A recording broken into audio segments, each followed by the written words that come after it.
Pemberlakuan pembatasan kegiatan masyarakat atau PPKM Mikro tidak mengubah persyaratan bagi calon penumpang yang akan terbang dari Bandara Sultan Iskandar Muda Blang Bintang, Aceh Besar. Syarat bebas COVID-19 yang sebelumnya berlaku hingga kini diperpanjang pemberlakuannya. Itu nggak bilang COVID-19. Kembali panjangnya masa berlaku dokumen bebas COVID-19 menyusul penggunaan surat edaran Satgas COVID-19 nomor 13 tahun 2021 yang menjadi rujukan PT Angkasa Pura II selaku operator Bandara Sultan Iskandar Muda. Kondisi ini menyusul berakhirnya masa berlaku surat edaran terkait peniadaan mudik 31 Mei kemarin.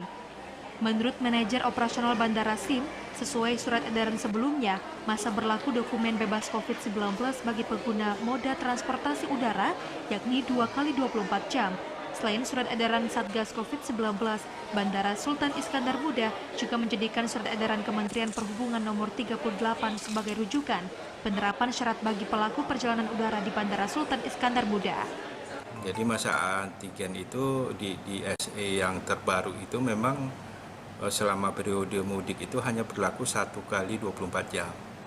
Akhirnya diperpanjang hingga 31 Mei.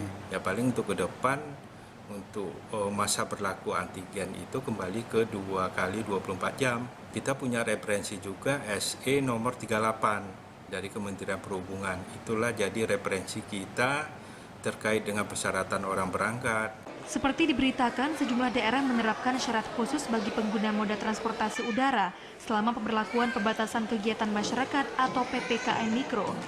Selain 33 provinsi di Indonesia, Aceh menjadi salah satu provinsi yang menerapkan PPKM Mikro sejak 1 hingga 14 Juni mendatang. Penerapannya merupakan salah satu upaya pemerintah mengantisipasi penyebaran COVID-19 yang menunjukkan tren peningkatan. Dari Aceh Besar, Arman Konadi, TVRI melaporkan.